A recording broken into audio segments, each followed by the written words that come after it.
അസ്സലാമു അലൈക്കും വറഹ്മത്തുള്ളാഹി വബറകാതുഹു. ഒരു പള്ളി നിർമ്മിക്കണം, വളരെ അത്യാവശ്യമാണ്. ധാരാളം ആളുകൾ തന്നെ കാണാൻ വന്നുകൊണ്ടിരിക്കുന്നു. അവർക്ക് ഇസ്ലാം പഠിപ്പിക്കണം.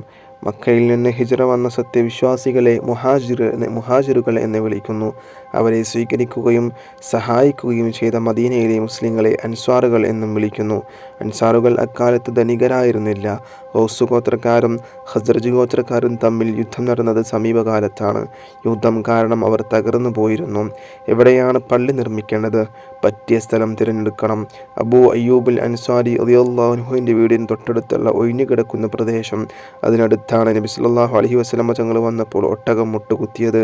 സഹിൽ, സുഹൈൽ എന്നീ അനാഥ മക്കളുടെ സ്വത്താണ്. ആ പ്രദേശം പള്ളിയുണ്ടാക്കാൻ കൊള്ളാം. പ്രവാചകൻ സല്ലല്ലാഹു അലൈഹി വസല്ലമ തങ്ങൾ പള്ളിക്ക് വേണ്ടി തങ്ങളുടെ പ്രദേശം പരിഗണിക്കുന്നു എന്ന വിവരം സഹിലും സുഹൈലും അറിഞ്ഞു. അവർ പ്രവാചകൻ സല്ലല്ലാഹു അലൈഹി വസല്ലമ തങ്ങളുടെ മുമ്പിലെത്തി ഇങ്ങനെ അറിയിച്ചു: അല്ലാഹുവിൻ്റെ റസൂലേ, ഞങ്ങളുടെ സ്ഥലം പള്ളി ഉണ്ടാക്കാൻ പറ്റുമെങ്കിൽ ഞങ്ങളത് സൗജന്യമായി വിട്ടുതരാം. സ്ഥലം നൽകാൻ അവർക്ക് വലിയ സന്തോഷമായിരുന്നു. യതീം മക്കളുടെ സ്ഥലം ദാനമായിട്ട് സ്വീകരിക്കാൻ നബി സല്ലല്ലാഹു അലൈഹി വസല്ലമ തങ്ങൾ സന്നദ്ധനായില്ല. ആ സ്ഥലം വില കൊടുത്തു വാങ്ങി. നല്ലൊരു പള്ളി ഉണ്ടാക്കാനുള്ള സാമ്പത്തിക സ്ഥിതിയില്ല. എല്ലാവരും തൊഴിലാളികളായി രംഗത്തിറങ്ങണം. എല്ലാവരും കൂടി കഠിനാധ്വാനം ചെയ്ത് പള്ളിയുണ്ടാക്കണം. ആഴമുള്ള കിണറ്റിൽ നിന്ന് വെള്ളം കോരണം. മണ്ണ് കുഴച്ചു പാകപ്പെടുത്തണം. ഇഷ്ടികയുണ്ടാക്കണം. വെയിലത്തിട്ട് ഉണക്കിയെടുക്കണം. അത് ഉപയോഗിച്ചു ചുമര് കെട്ടണം. ഇതാണ് പദ്ധതി. ദിവസം നിശ്ചയിച്ചു. എല്ലാവരും ജോലിക്കിറങ്ങി. കുറേ പണികൾ ചെയ്തു തീർത്തു. പള്ളിയുടെ ശിലാസ്ഥാപനത്തിന് ദിവസം നിശ്ചയിച്ചു. നബി സല്ലല്ലാഹു അലൈഹി വസല്ലമ തങ്ങൾ സ്വന്തം ചുമരിൽ ഒരു ഇഷ്ടിക ചുമന്നു കൊണ്ടുവന്നു. അത് ചുമരിൻ്റെ അടിസ്ഥാനമായി വെച്ചു. അബൂബക്കർ സിദ്ദീഖ് റളിയല്ലാഹു അൻഹുവിനോട് അടുത്ത ഇഷ്ടിക വയ്ക്കാൻ പറഞ്ഞു. തുടർന്ന് ഉമറുൽ ഫാറൂഖ് റളിയല്ലാഹു അൻഹു, ഉസ്മാൻ ഇബ്നു അഫ്ഫാൻ റളിയല്ലാഹു അൻഹു, അലി ഇബ്നു അബി ത്വാലിബ് റളിയല്ലാഹു അൻഹു എന്നിവർ ഇഷ്ടികകൾ വെച്ചു. അൻസ്വാറുകളും മുഹാജിറുകളും ഇഷ്ടികകളുമായി വരാൻ തുടങ്ങി. ചുമരിൻ്റെ ഉയരം കൂടിക്കൂടി വന്നു. പള്ളിക്ക് വാതിലൊന്നുമില്ല, കട്ടിലയുമില്ല.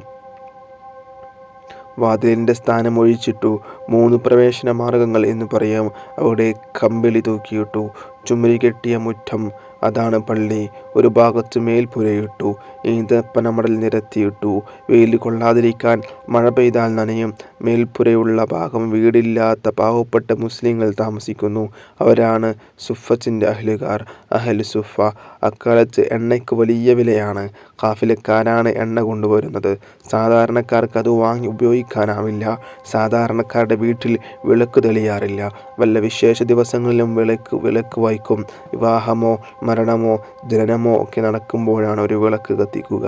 രാത്രി നേരത്തെ ഭക്ഷണം സന്ധ്യയ്ക്ക് തന്നെ കഴിക്കും. അതാണ് അന്നത്തെ പതിവ്. ഇലയോ പുല്ലോ കത്തിച്ചു വെച്ച് അത്യാവശ്യ കാര്യങ്ങൾ നിർവഹിക്കും.